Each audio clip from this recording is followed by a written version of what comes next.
Hello दोस्तों, आप देख रहे हैं सीनू स्टोरी और वो भी तरुण के साथ। तो चलिए ले चलते हैं उस डरावनी रोंगटे खड़े कर देने वाली कहानी की ओर।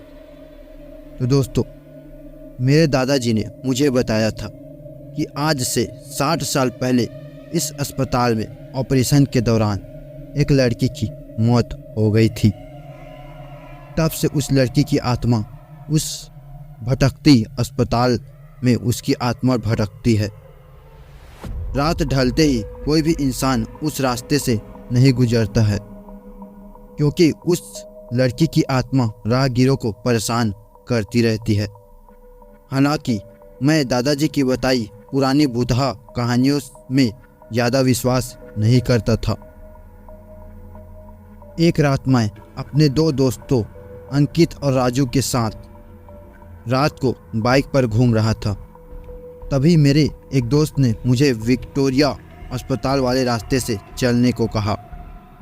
हम में से कोई भी ज़्यादा भूत प्रेत पर विश्वास नहीं करते थे और हमने उस रास्ते से जाने का पक्का किया और उस समय रात के 10 बज चुके थे। हम तीनों ने बात अपने परिवार वालों को बताने से मना किया था और वादा किया था और उस रास्ते पर निकल पड़े।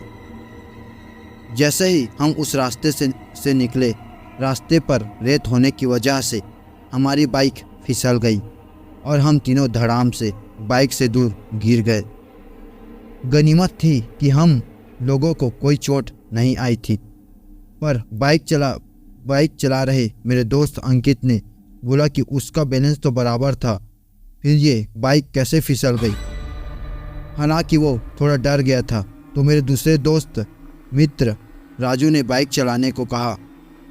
अब राजू बाइक चला रहा था और फिर हम 1 किलोमीटर चले थे कि अचानक हमारी गाड़ी का टायर पंचर हो गया और गाड़ी की स्पीड होने की वजह से हमारी गाड़ी इस बार भी पिछली बार की तरह दूर तक जा फिसली और हम इस बार गिर गए और कोहनियों और घुटनियों पर थोड़ी चोट आई थी।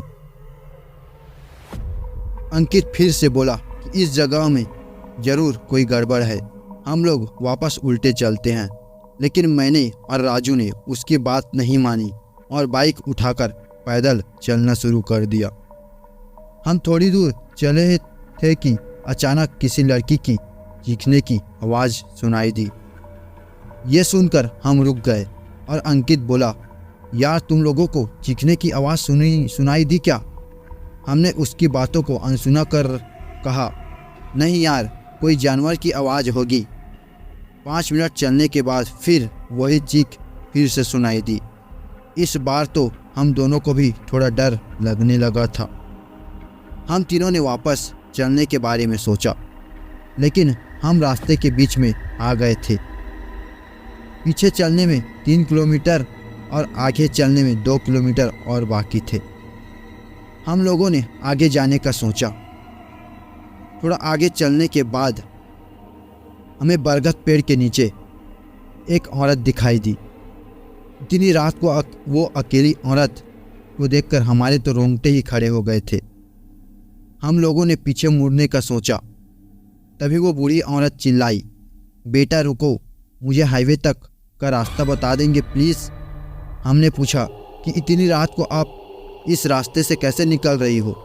तो उस बुढ़िया ने कहा कि मैं पड़ोस के गांव में रहने वाली हूं और मेरे पास पैसे भी नहीं हैं जो कि मैं वहां तक जा सकूं, इसलिए मैं पैदल चल रहा हूं।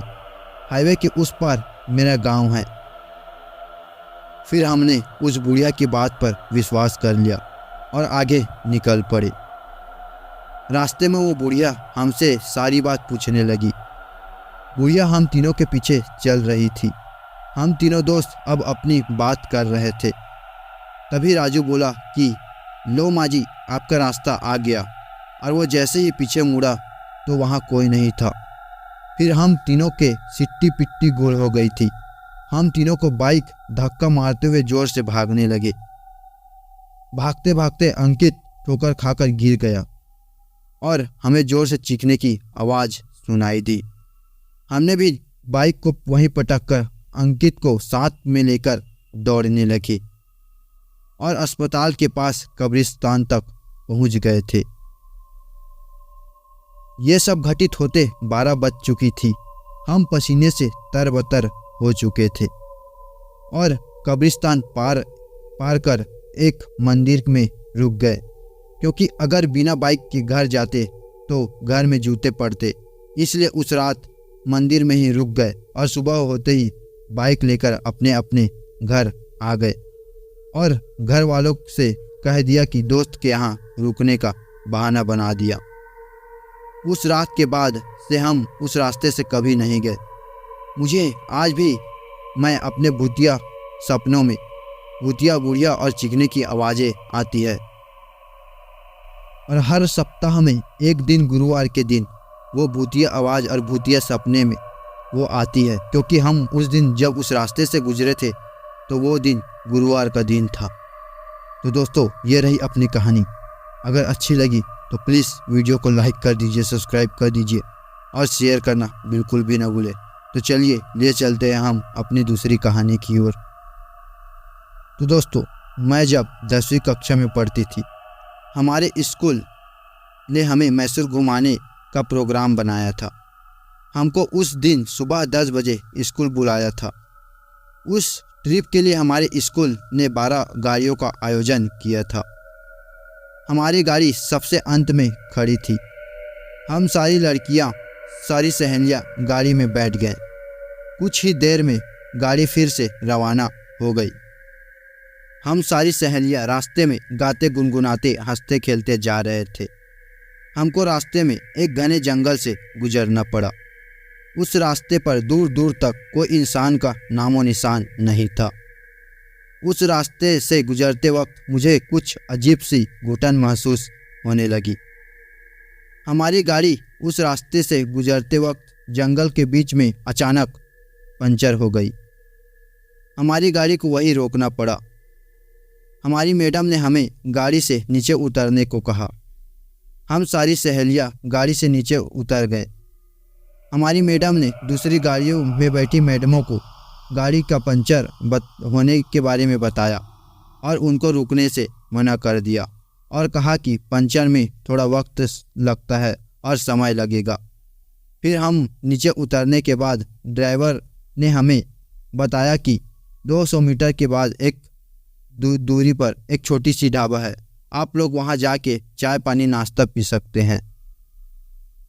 तब तक मैं गाड़ी का टायर बदल लेता हूँ। हमारी मैडम बस के पास खड़ी रही और हम 50 लड़कियाँ पैदल चल पड़े। वो जंगल इतना घना था कि केवल जंगली जानवर की आवाज़ें सुनाई दे रही थी। सभी उस ढाबे पर पहुँचे। वहाँ से बूढ़ा आदमी चाय बना रहा था। उसे देखकर मुझे एकदम से चक्कर जैसा महसूस हुआ और मैंने उससे नज़रें हटा ली। हम सभी लड़कियों ने वहाँ चाय पी। तभी थोड़ी देर में वहाँ ज़ोर से किसी औरत की चीखने की आवाज़ सुनाई दी। ऐसी आवाज़ सुनकर मैं और मेरी सहेलियों की बुरी तरीके से डर गई। तभी वो बूढ़ा आदमी लंगड़ाता हुआ ज़ोर से जंगल की ओर भागा। तभी मेरी एक सहेली को उल्टियाँ होने लगी। हमने तुरंत मैडम को फ़ोन लगाया, लेकिन फ़ोन पहुंच से बाहर बता रहा था। हम सभी लड़कियां उस जगह पहुंचे जहां बस खड़ी थी। जब हम वहां पहुंचे तो हमारे होश ही उड़ गए कि बस कहां गायब हो सकती है। हम सभी बुरी तरीके से सहम गए थे और उस ढाबे पर वापस हम सब चले आए। वो बूढ़ा आदमी वापस आ गया था और उसने बताया कि अक्सर इस जंगल में ऐसी चीखें आती रहती है और मुझे जंगल में कोई नहीं मिलता। उस बूढ़े आदमी की बात सुनकर हम और ज़्यादा डर गए थे। तभी अचानक हमारी बस आ गई और हम सारी लड़कियां बस में चढ़कर बैठ गए। हमने मैडम को पूछा कि बस कहाँ गायब हो गई थी, तो मैडम ने कहा कि टायर तो बदल लिया था, लेकिन डीजल भरवाने के लिए पीछे के पेट्रोल पंप पर गए थे। ये सुनकर हमारी जान में जान आई। मेरी सारी सहेलियां उस बूढ़े आदमी को बाय बाय कर रही थी। थोड़ी देर चलने पर मैंने जैसे ही पीछे मुड़कर देखा तो वो ढाबा धंस गया था मैं ज़ोर से चिल्लाई और ड्राइवर को सब बताया और ड्राइवर ने गाड़ी मोड़कर उस ढाबे तक ले गए। गाड़ी से नीचे उतरकर देखा तो ढाबा तो पूरी तरह से नष्ट हो गया था, लेकिन वो बूढ़ा आदमी गायब था और कहीं नज़र नहीं आया। हम सभी फिर से बस में बैठकर रवाना हो गए। मैं गाड़ी में पीछे की तरफ देख ही रही थी और मुझे उस ढाबे के पास पेड़ के पत्तों से लहराती सफ़ेद आकृतियाँ दिख रही थी। तभी ड्राइवर ने बताया कि इस जंगल में हमेशा कुछ अजीब घटनाएं होती रहती है, जिसकी असलियत कोई आज तक नहीं जान पाया है और किसी न किसी के साथ कुछ न कुछ अजीब घटना होती रहती है। लेकिन हम उस खुशनसीब इंसान थे जो हमारे साथ कुछ घटना नहीं हुआ था और हम सुरक्षित मैसूर पहुंच गए थे। और वो दिन और वो रात और वो समय हमेशा मुझे आज भी याद है। तो दोस्तों, कैसे लगी ये कहानी? अगर अच्छी लगी तो प्लीज़ वीडियो को लाइक कर दीजिए, सब्सक्राइब कर दीजिए और शेयर करना बिल्कुल भी न भूलें। अगर आप ऐसी कहानी हमें भेजना चाहते हैं तो आप इंस्टा के माध्यम से हमें भेज सकते हैं।